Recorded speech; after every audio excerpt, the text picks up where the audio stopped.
Thank you all so much for being here. I'm so excited to see so many new faces of people who are looking to make an impact through their careers. My name is Natalie Lavery, and I'm the marketing lead here at Climate People. I can't wait to dive into our panel discussion with all of our incredible panelists and provide all the tips and tricks for landing a job in climate. But before we jump to the exciting part, I wanted to provide some context to who Climate People is, what we're doing, and how we do it. So yeah, let's go ahead and dive in. So meet Climate People. Climate People is a climate tech recruitment agency dedicated to decarbonizing the economy through placing mission-driven talent into climate tech careers. We focus on software, data, product, and user experience recruitment across all of the climate sectors. Essentially, our sole mission is to make an impact by mobilizing a workforce transition to work on climate. Ever since the Paris Agreement came into effect, climate tech investments have surged around the world, growing nearly 5 times from 6.6 billion in 2016 to over 32 billion in 2021. And 2022 is shaping up to be even bigger. So all of this means that there has been and there will continue to be a significant wave of climate entrepreneurs creating solutions that address the climate crisis head on. And as we all know, an influx in funding equals an even greater increase in demand, which results in jobs. And that's why we're all here, because these jobs require quality talent. So therefore, Climate People's business model is twofold. One, we work with mission-driven candidates, many like yourselves, who are looking to make an impact through their careers, and we help them land their dream job in climate. And then two, we work directly with established and aspiring entrepreneurs whose companies are moving the needle closer to net zero. And today is our birthday. So what an exciting way to celebrate our first year in business and being here with all of you who are looking to help us expand on our mission of getting more people working on climate. So thank you so much for being here and for celebrating our first birthday with us. So yeah, just some background on why all of us are here as we reflect on this mission to mobilize a workforce transition to work on climate. We constantly ask ourselves, how do we get more people working on climate? We realize that there are some barriers that are in the way of getting people to work on these solutions. And through our candidate base and through our conversations, getting people climate jobs, we pinpointed awareness or a lack of awareness as the driving factor from our candidate base. And this awareness is threefold. First, people didn't see a space for them. They didn't realize that there was a demand for climate jobs. Two, they were unaware of climate jobs. They thought this industry or the sector was just for environmentalists and scientists. They didn't see the space for engineers or product managers or what have you to really make an impact in this space. And three, they didn't even know the sector existed. They were unaware of the recent funding that I just touched on and didn't have access. We'll get into this access piece a little bit more, but it's really hard for people to realize there's climate resources when they don't have their foot in the door. And quite simply, these people didn't have their foot in the door. So yeah, that's a little bit of the background. And so in response, obviously we had to do something given the dire necessity of climate action, the dwindling timeline to reach net zero, and the worsening effects of climate change. We felt responsible as a climate tech recruitment agency to get to these answers fast. So therefore, we're conducting a survey. This survey aims to pinpoint the barriers that are preventing people from taking a job in climate solutions, because we know that awareness isn't the only barrier. While it is for our candidate base, we know that that's not the case and there has to be more. And in order to address those barriers, we have to know what they are. So we're doing all of this in hopes of getting more people working on climate and really acting on our mission. So these are some of our earliest findings from our comprehensive survey. Quick little disclaimer, this is currently an ongoing survey, so these results can and will most likely change some, but these are what we're seeing right now from the 315 submissions that we currently have. We've surveyed a pool of people from people who are actively working on climate people who want to work on climate, and people who didn't know that these climate jobs existed. We will share a link to the survey after the webinar today. If you wouldn't mind filling it out and sharing it out, obviously the more responses we have, the better our sample size will be, and hopefully the more people we can get working on climate. So definitely do that. And if you do, you can enter to win a gift card. So to dive into some of the earliest findings that I was touching on, the first is this awareness piece. So 39% of the respondents believe their lack of awareness about jobs in the space prevents them from getting a job in climate solutions. So just to recap a little bit, close to 40 people didn't know that these jobs existed. We will continue to touch on this throughout the webinar, but I wanted to call attention to the fact that our original observations didn't necessarily stand true, tested against a wider subset of the population. The people in Climate People's direct audience are looking for jobs in this space and therefore know about climate jobs. But that's not really the case for everyone.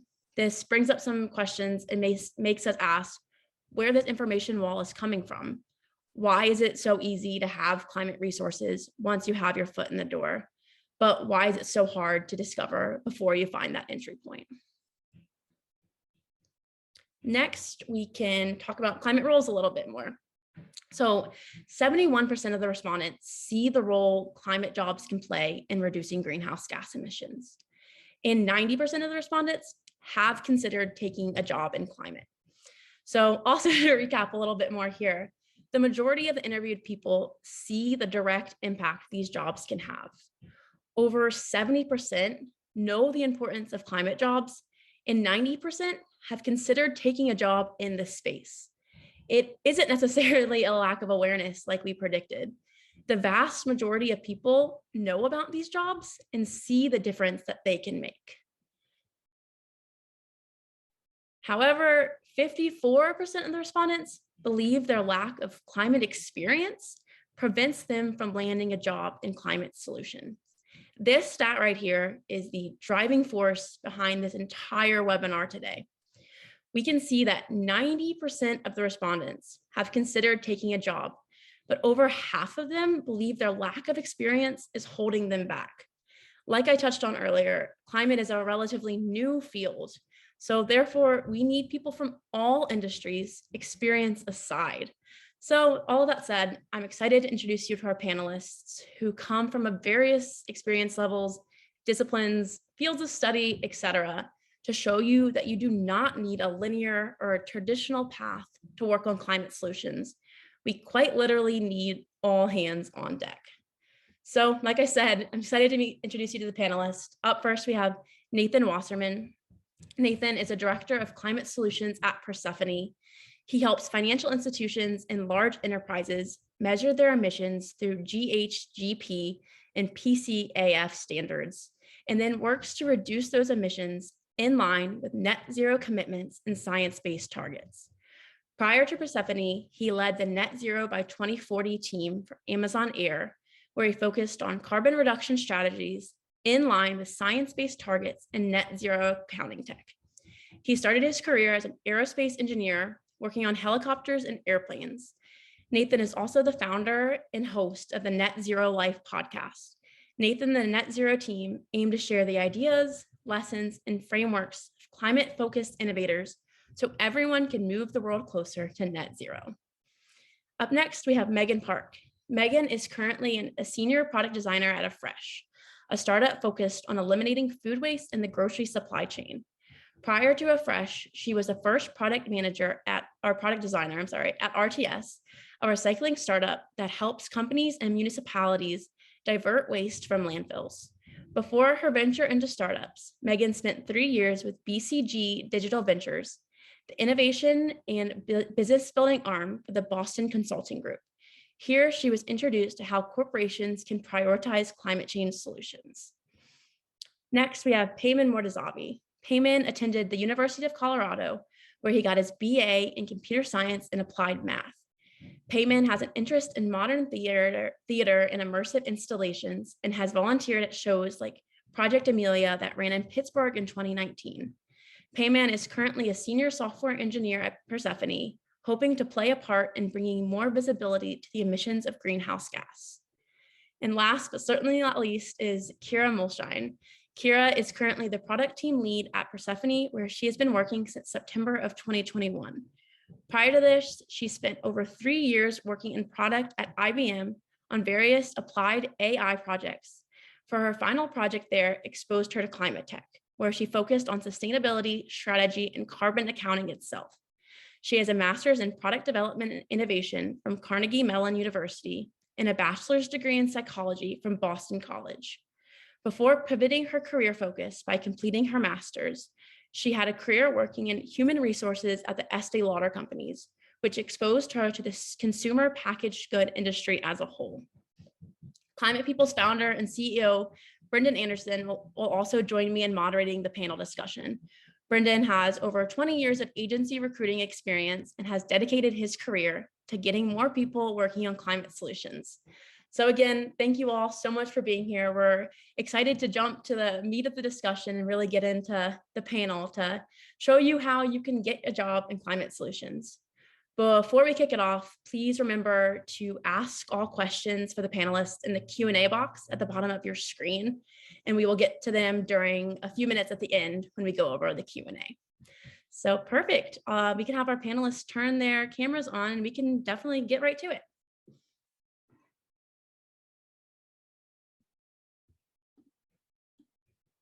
Perfect. So thank you again for being here. This is super exciting, and I'm so ready to share all of your stories and hopefully inspire people to get a job in climate. Let's start out by going around just a little bit roundtable for the first time to answer, what is a climate job to you? What does a climate job mean to all of you?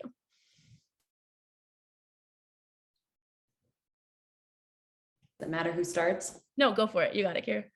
All right, great. A climate job to me is any function supporting the creation of some sort of product or service offering that's helping to save our planet.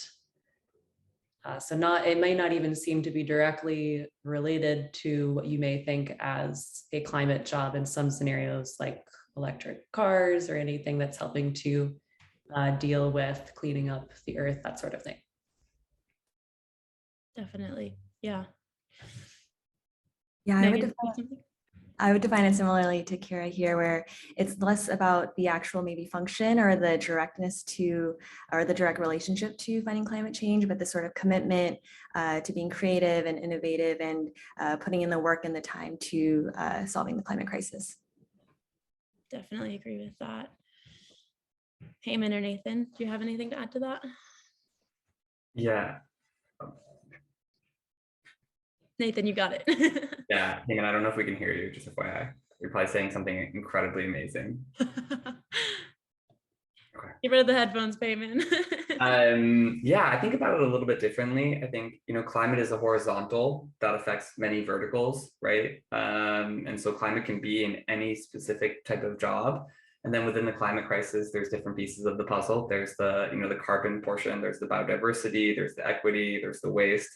And so I truly think climate, as other people said, I do think that climate can be any particular type of job. You just have to find that horizontal lens and apply it to the specific vertical that you want to work into.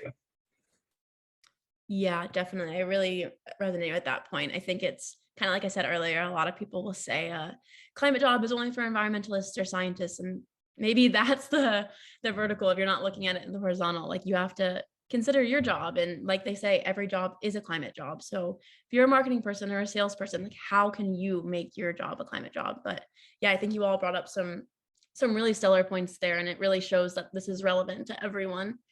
So, Payman, did you get your sound figured out? Oh, can you hear me? What's the climate job to you? Great. Yeah, I would echo very similar things as everybody said. Yeah, to me, any function, any effort, anything that you do for a more sustainable future, and it could be in many different shapes or forms.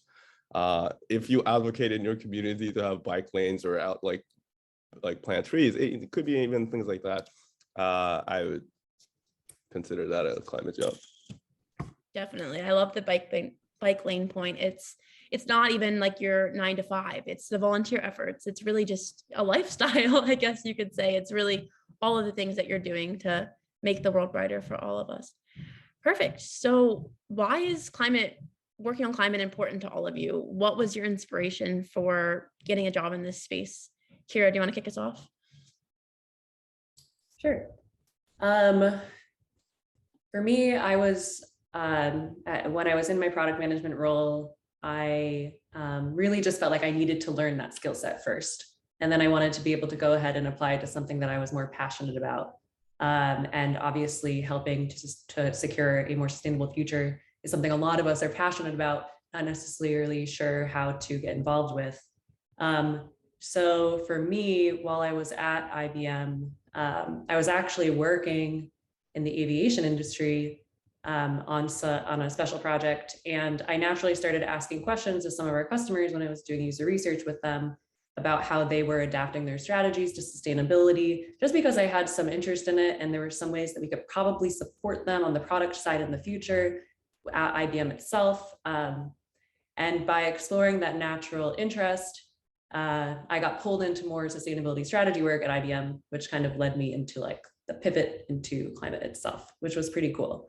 I of course have other passions other than this too, so I was exploring those as well. But this one, once I started digging into it more, felt like the best use of my time with the skills that I had been building for a couple of years. Yeah, definitely. It's not something that we can really avoid at this point too. So it makes sense if you want to make a brighter future for all. It's something that we should really act on. That's a really good point. Does anyone else have anything to add to that or their own takes on it? For me, it was a bit of an odd journey. I mean, since college, I would like read about, the environment and some of the issues that we're going to have in the near future.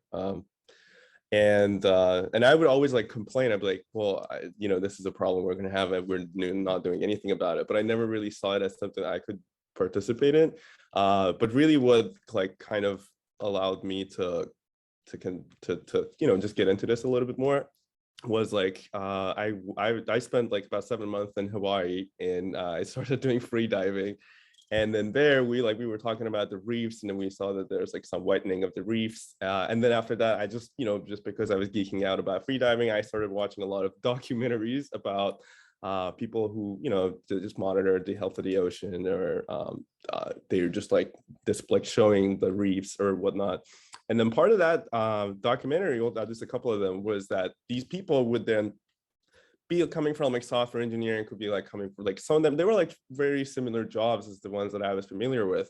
And then they would like jump into like a project like this to build like camera software to like allow such a project to happen. And then in conjunction with some of the other like documentaries or books that I read, it kind of really allowed me to consider that maybe I could do something about this. Maybe I should like pursue jobs for this.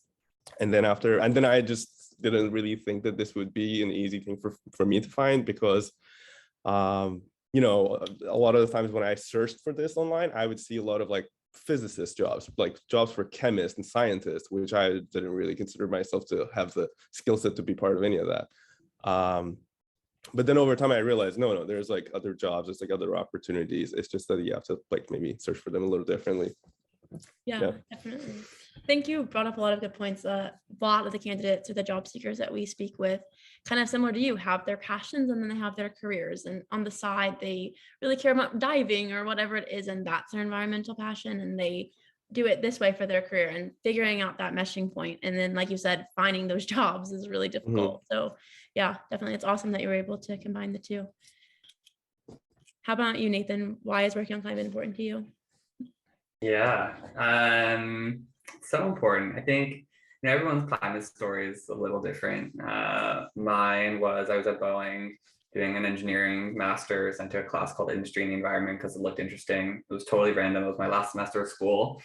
And I did the reading assignment, which was like a paper in Nature, 6-pager. And it was kind of like, all of these things will happen if we don't change our ways. And for me, that was my moment. That was where I was like, oh man, we are kind of screwed, right?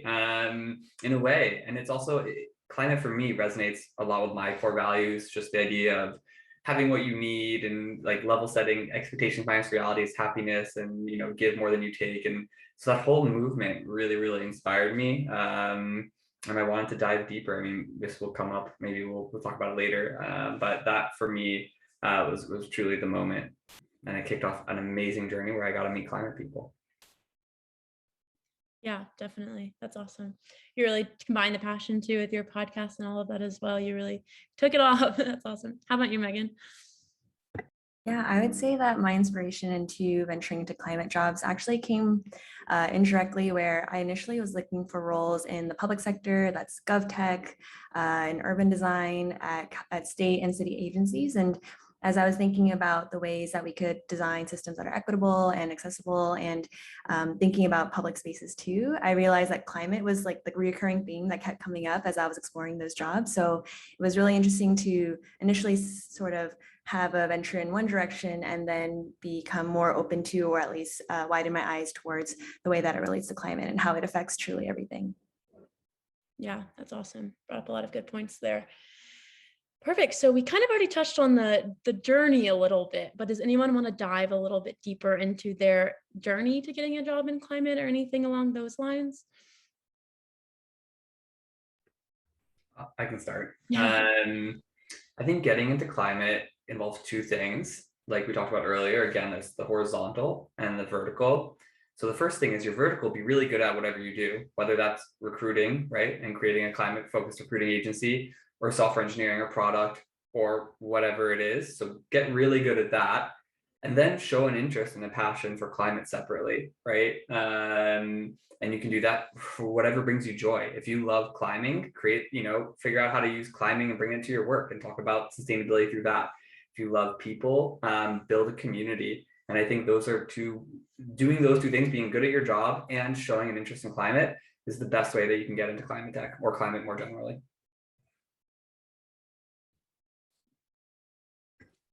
Yeah, I really liked what you said, Nathan. I think it's definitely to the point. Like you could be doing a lot of different things within your own line of passions, and still like glue it to this. Like you could be a scuba diver, like I said, like, and make those documentaries that brought somebody like me to this whole world. And that person still is doing their scuba diving job, and they're still loving doing it, but they somehow connected it to this. They showed the beauty of the world, and then some of the parts of it that is kind of being destroyed by our activities, and how it could go away from it. Other people, and who like in the film industry, people who are like people like exactly that could build like communities.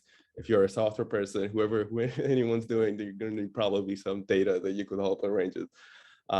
Whatever it is, there's like a lot of opportunities that it might not come to you as an intuitive connection to this, but you really don't have to be like a physicist to be helping with this. Yeah, I would just add to that too. When we're recruiting even now, and I'm doing interviews for new product people, we are constantly talking about how we can teach them the subject matter expertise side, or like we have people like Nathan at the company who are more subject matter experts that we can leverage, but we can't really teach them product. And there's so few people that have both that are coming in through the pipeline to try to get jobs like this right now. We really do need people for like every aspect of a company to come in and help out with these sort of problems. But then on the flip side, if you're somebody who does have the subject matter expertise, maybe you are a scientist, but you want to learn something like product, we also do hiring like that too, right? Where we can teach you then the product side, but you come with something else where you're adding value as well. Yeah, it's a really good point. It's kind of like you don't have to be that perfect candidate. It goes both ways. You can either have the hard skills or have the climate skills, or vice versa, but can't be hard on yourself and not apply. Don't disqualify yourself from the job before someone disqualifies you. Definitely. Perfect. So we see that 39% of the job seekers didn't know that there were climate jobs in their field. Was this something that all of you experienced before you got your current job? Yeah, can you just touch on that a little bit? I think that's something I experienced pretty early on, where I made a lot of assumptions that, and we touched on this a little bit earlier about, oh, you have to be a scientist or a real expert in the field. And for myself as a designer, product designer now, and in my former life, more of an artist and visual designer and graphic designer, I didn't see my space, my role really occupying this world. And so I made a lot of assumptions that it's the hardware, it's renewable energy. It's different products that didn't have definitely an interface that I would be designing. And it's funny to talk about assumptions being a designer where we're trying to always challenge them. But once you kind of dig a little bit further, there's actually so many different, not only software solutions, but many different organizations that require that sort of design and creative headspace and role. Yeah, it's definitely part of the journey. And like we said earlier, once you have your foot in the door, you see all of it, but it's really hard to get those resources before you do. So hopefully this awareness can shed some light to the audience to show that the resources are out there and you don't need to have that experience right away. I sort of experienced this from the perspective of like, I just didn't think that I could do it because I didn't have the like education in climate or something like that at first. And then I started talking to kind of management at my company to learn more about like what we were doing in this space, and learned that really the people that the company had hired they didn't know how to execute on a lot of what they were researching or trying to build. And so I figured out like, oh, maybe I can add value by being the person that helps them figure out how to execute. I don't need to know actually what they're asking us to do. I can just do it, which is kind of what product is in some ways, at least an aspect of it. And it took me a while to really understand that and feel empowered to try. Yeah, I really like that statement, the empowered to try. And yeah, putting yourself out there and actually doing it is like honestly the biggest piece of the pie. So I think that's a really, really good point. Does anyone else have anything to add to that? If not, we can move to the next question too. I definitely had a very similar thing where like, I think I already kind of maybe touched on this, but yeah, like when I did wanted to at least try or consider maybe joining a company where I could do something like this, I would like find, and I think this was like part of the problem that I would find a lot of like positions or roles at like universities that require like PhD in like statistical modeling, or they require you to understand certain things. And I thought this is what I need to have in order to be in a place where I could like, work in this position or do something for the sake of sustainability. But then I quickly realized that, well, there's like products, there's like, and if you actually, in certain ways, if you want to make this a scalable thing where everybody is participating in it, you really need like simpler things. Like you need products, you need salespeople to be able to like adapt to this. You need products people to adapt to this. You need this to be some sort of like, you need an accounting platform for like some companies to understand, like bring this to their own sheets and like speak their language and somehow make it relatable to them. So that, like one thing I would say about marketing is like, I think the vegetarian food marketing, for example, this is miles ahead from 5 years ago. Now there's like all sorts of products that are coming in. And I think this is from like the people who started these companies. They needed salespeople, they needed marketing people. And a lot of those jobs aren't the kind of positions that I originally thought. And it's like same with software. I saw that there's like other opportunities besides these positions. So overall, very similar experience. Yeah, definitely. Like you said, a business operates smoothly when it has people with all different brains and all different operations. And it's the same in the climate field. Like you can have these incredible climate technologies, but in order to scale them and market them and distribute them at the rate we need people from all walks of life in all fields. So definitely agree with that. Perfect. So as we all know by now, we have people from 4 different fields on this panel. We have a director of climate solutions and a program manager, a software engineer, product designer, and product manager, all working on climate solutions firsthand. So how do all of your experiences show that there's a space for everyone in climate?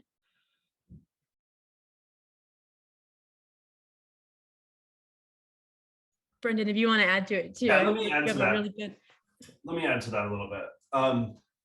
And I actually see it in the chat with some of the questions that are coming up. I think somebody mentioned about customer facing roles. Mm-hmm. I know I've heard this from lots of people, right? Like currently today, climate people's focus in recruiting and staffing really is just focusing on those technical types of jobs. We would love to be able to expand and recruit for all different types of jobs, but we're trying to focus on the things that we know really well today. But there are lots of people, both I'm sure on this webinar, I know lots of people who have reached out to me that are interested in other kinds of jobs. There's sales folks out there and marketing folks out there and customer service, customer success. How do, from the view and the lens that you guys have and the companies that you work for and what your experiences have been, is there jobs for everybody in the space? And what can you maybe pass along as far as tips and tricks? Because you're bringing very specific, for the most part, technical skills and know-how. How does the person who maybe doesn't have that particular technical skill and know-how apply their professional skills to a climate tech company? Take a pass at that. I think there's two pieces to this. The first is not to get discouraged when you're not finding yourself in an opportunity. Oftentimes it's people doing you a favor. Like you need, if you're a circle and the role is a square and you're not fitting, you don't want to force yourself into that role. It's not going to lead to joy for you or the company. This is overused, but it's so good, which is Dr. Ayana Elizabeth Johnson's like Venn diagram, right? It's doing the thing that's three things. What are you good at? What brings you joy? And then how does it intersect with climate? But really, I think focus on the first two, figure out what you're good at and what brings you joy, and then find the place that you can apply that. There's lots of people who want to get entry-level jobs into climate right now, and it's a tough sell. You know, there's a lot of people who are starting climate companies, or climate companies are looking for people who have not necessarily climate experience, but industry experience. And so the best way to go join a climate company is to go get industry experience first, and then find a climate opportunity. So I think really focusing, doubling down on what do you want to, like, what are you good at? What do you do? And then figuring out, there are lots of people hiring, lots of people are making noise, but there's still lots of companies out there. So just being patient and looking for the one that's going to help make sure that you are a good fit for is a great way to start.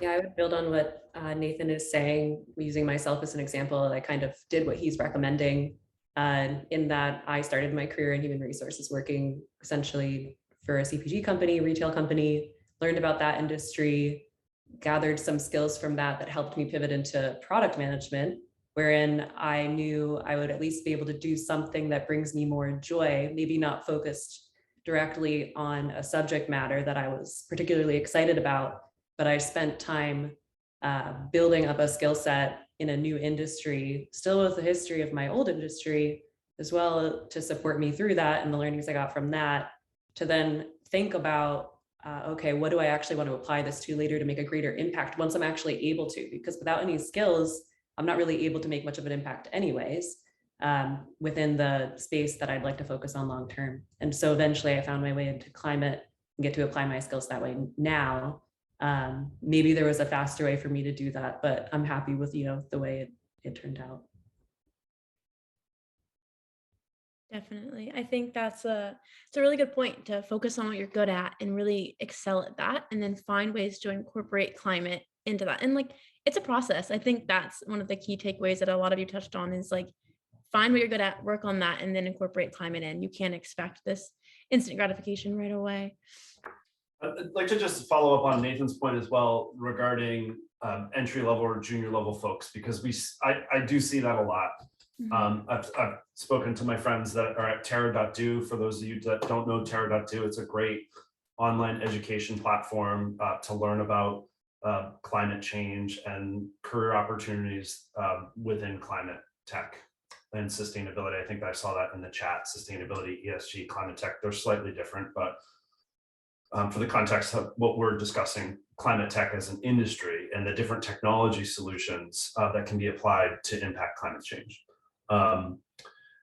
What we find a lot with the customers that we work with, which are predominantly startups, which again, it's a new industry, if it's even an industry. Natalie and I had a conversation about this. Is it an industry or not? I think we can make an argument either way.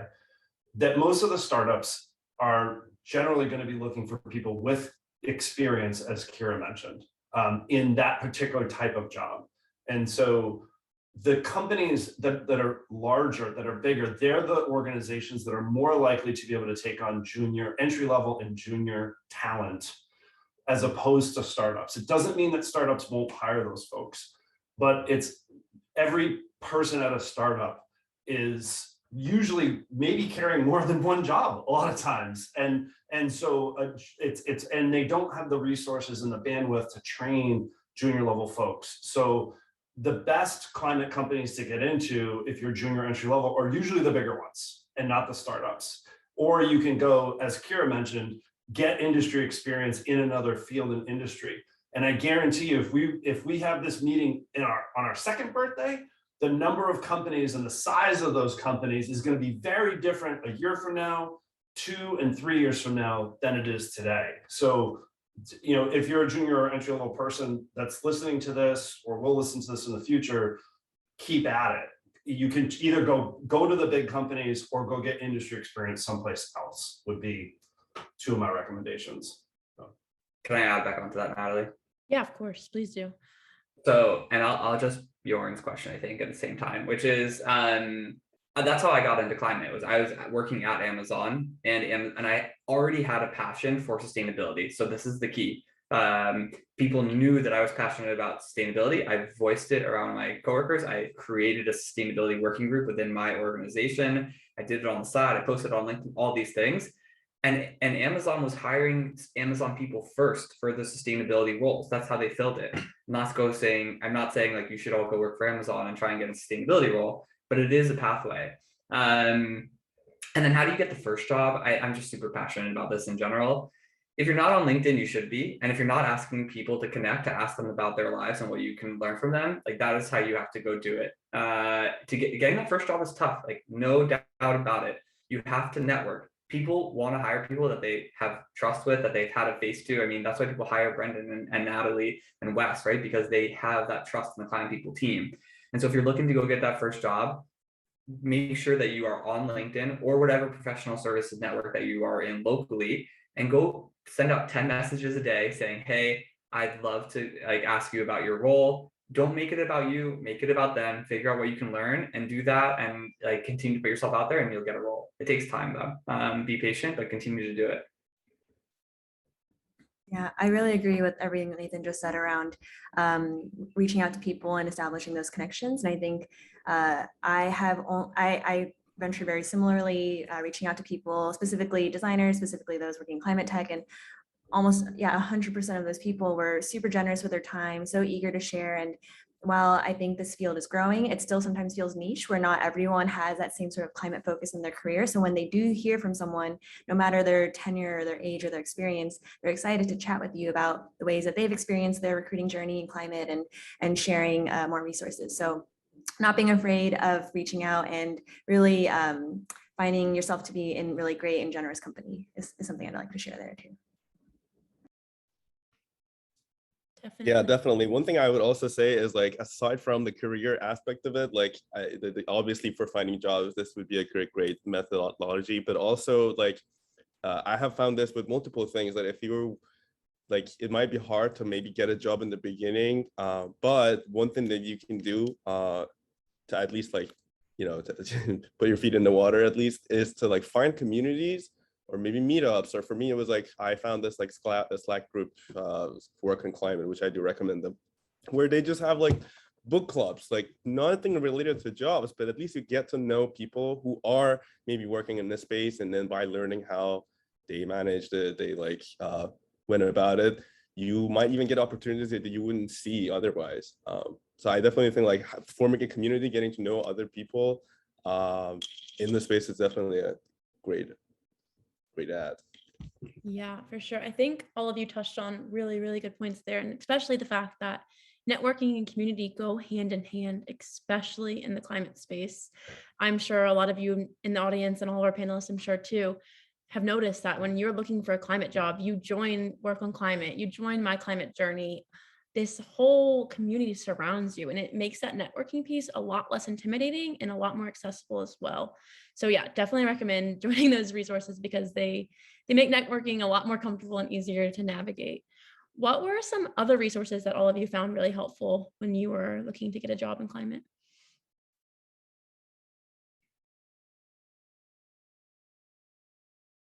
I can maybe go first on this one. I think for me, what really like translated into like finding a job in the end was that I think I read a couple of like blog posts, and some of them like pointed me to that work in climate. And in that group, I first started like joining some book clubs, and I like nothing related to like careers or anything. But then Brandon from Climate People actually reached out and was like, hey, so are you interested in jobs? And I was like, yes, I am actually. And then we just took it off from there. So for me, that's what really that these two resources I think helped me. So I think most of what I experienced has already been mentioned, but just to add to some of what Nathan said, I had a similar experience running a large company first and then finding my way into sustainability within that large company. And I think a large part of why I got pulled into that as well was just creating like a subset of my work that was in addition to my actual focused work that was curating like research around this space for the specific industry I was focusing on. But doing that and, you know, like actually communicating outward about it to my managers or anybody who was interested who would actually listen. So eventually it just was the natural choice for them, I would assume, then to put me into this other sustainability focused role. Yeah, definitely. It's kind of a spin on the networking piece as well, just getting your foot in the door and getting that experience. Yeah. Perfect. So as we've touched on many, many times throughout this past hour, we know that climate tech is a relatively new sector or industry or whatever you want to call it. So there's a lot of change that's happening, and that's for the better because we're getting more people involved and more people are interested. Do any of you have predictions on how the climate jobs landscape will develop over the next few weeks, months, years, whichever way you want to take it? It is a good question. I think, I don't know if it's that different from the way that jobs generally will, the demand will grow. Again, like I think of climate as a horizontal that's put on top of verticals. And so my brother and my brother who's a recruiter too, and we joke all the time that we should have been software developers. So payment, you know, coming at you. But for people, it's the same. There's lots of tech to be created. There is more, we're seeing more of the hard sciences, like the engineering and the biology and science and agriculture and carbon removal coming into play as well. I saw someone just put out policy. I'm just like seeing public or lawmakers, but the policy is also a really burgeoning field too. So, but in general, I don't think it's that much different. Yeah. I think I see it rapidly expanding. And the way I've described this to other people is like, take a look at the blockchain industry or other emerging technology industries and how they've grown and how jobs have expanded in those areas. And I would expect the same thing would happen for the climate industry. Definitely. Yeah, I think, Brennan, you can add on to this piece as well too, is so what we're seeing right now is obviously we touched on a lot of the jobs in this space are lots of engineers. Shout out to you, payment engineers, kind of the hard tech roles and all of that. But as Climate People predicts, is that's going to continue to grow and evolve. And like we said earlier, you usually start with your tech stack and you have these technologies. So you have the engineers and the developers to build that out. And then as that continues to grow, you need marketers, you need salespeople, you need everyone, all pieces of the pie to really help distribute and market that. So I predict that those jobs will definitely be more, there'll be more of them in the future, for sure. Yeah, I definitely think like the demand, because I think a lot of these, like, you know, if you will, in the business, a lot of it is coming from demand of the people. And I think it is becoming more demanding. Like people do demand this type of thing. So I think that'll definitely play a role in scaling this, but also maybe a bleaker version of this is the problems that we're going to have are going to be more intense, pushing us to want to focus on this a little bit more over the next few years. And I think that'll also be a role, especially in like getting governments to like press on this a little more. Aside from like the businesses. Yeah, definitely. We like to say that at Climate People, we're climate optimists because we're really acting on the solution piece. Like, yes, climate change is getting worse and there's going to continue to be implications that coincide with that. But getting a climate job is an actionable step that you can take to make a difference and make that better for all of us. So definitely think that that's a good point. But yeah, there will be more jobs when the climate crisis continues to worsen. So quickly, before we go over to the Q&A session, would all of you just drop one little snippet of advice for all the people in the audience? You could tell them one piece of advice for landing a job in climate solutions. What would it be?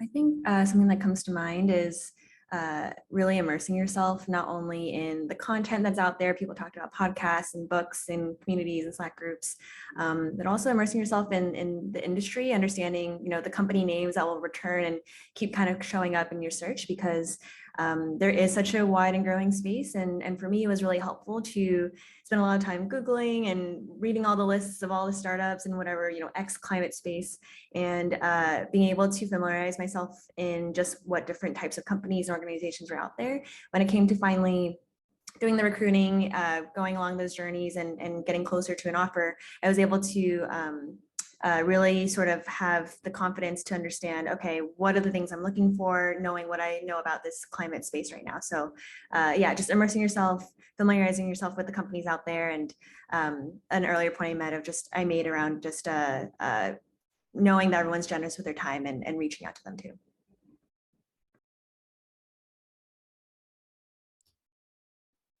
I would add to that and say, just apply to the jobs.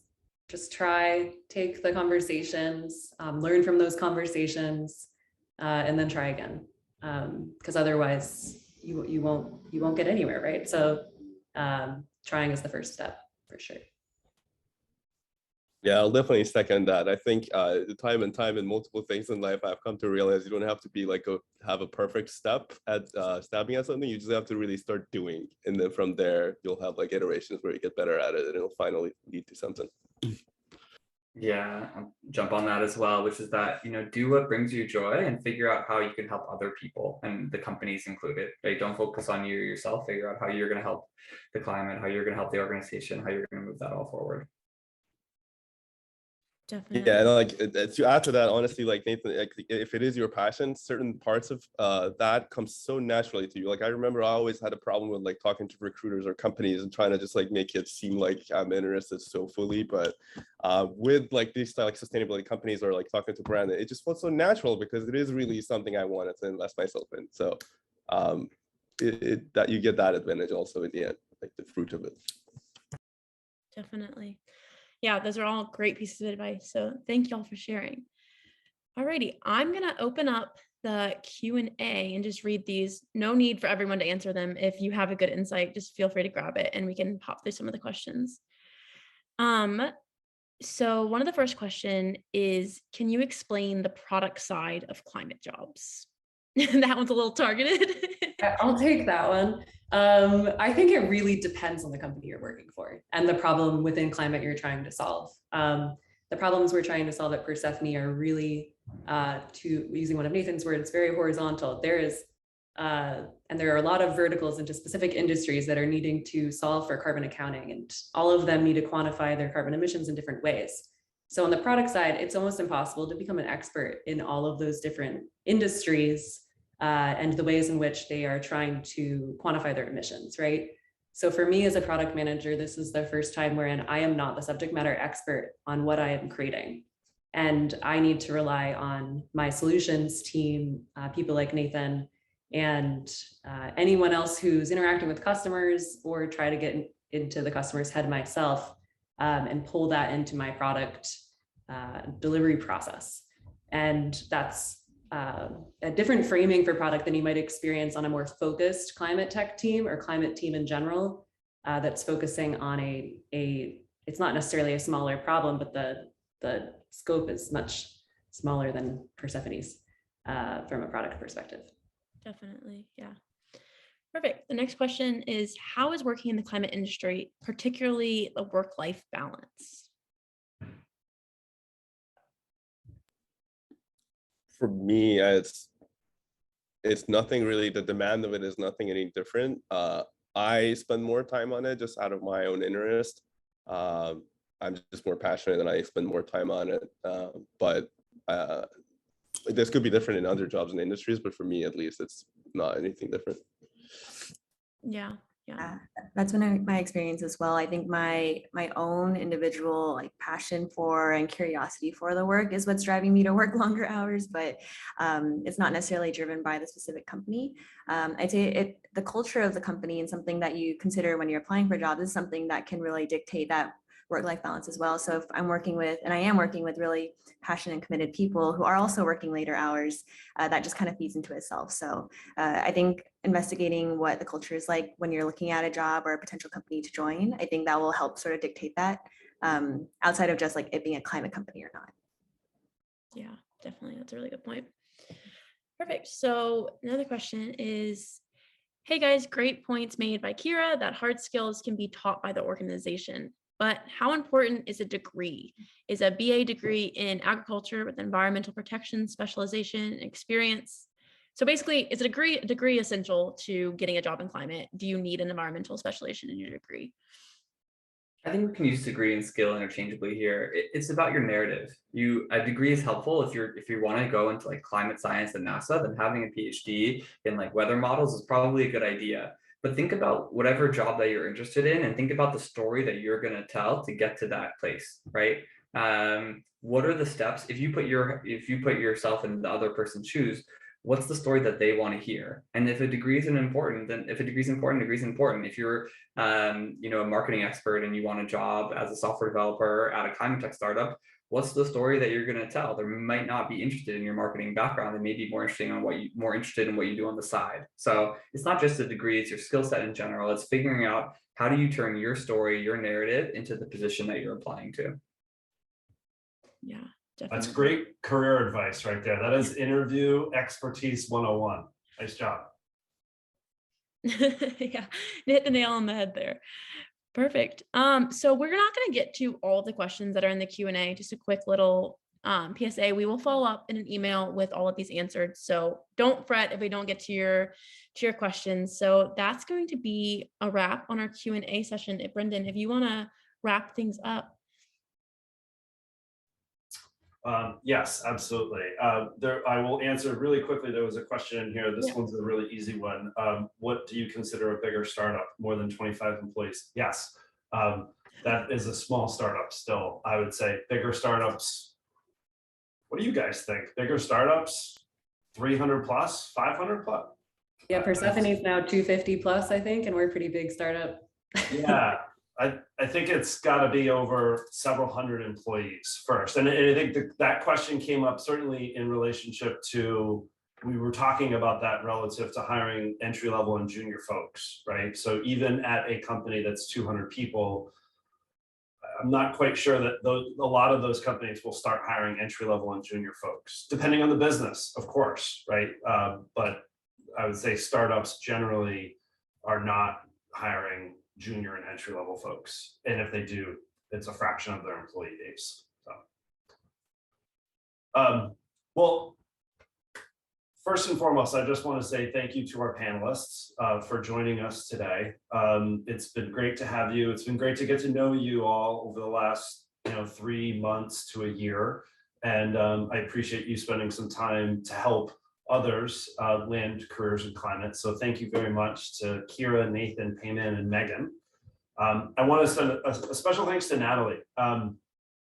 First, for those that don't know, I started this company because I wanted to turn my career into a climate career. And I struggled for 5 or 6 years trying to find a company that could use my skills. And so I created Climate People because I really just wanted to work in climate and help other people get jobs. Natalie took a job here before, so we didn't even have a website. And she was willing to take a job at this one-person company that didn't have a website and has been a part of the journey really, from the beginning. This was her idea, and you did an amazing job. So I want to say thank you, Natalie, for everything that you do, but especially for putting this together. And really your passion for trying to get people into the space through the lens of marketing and content, right, has really been inspiring to me, and I really appreciate it. I want to thank the rest of my team who's not visibly here, but Wes and Aruna and Davika for helping prepare and executing to get people working in climate. I just would like to say that for those of you, and I touched on this earlier, I know that this panel, partly because this is what Climate People's focus is on the technology side.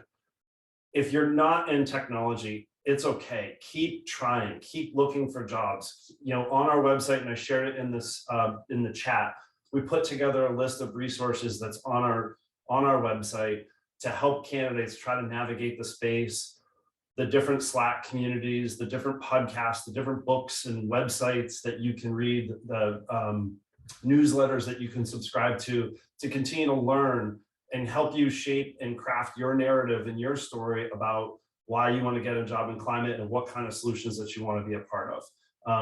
Don't give up. Keep getting after it. We hope in a year there'll be a lot more people working in climate.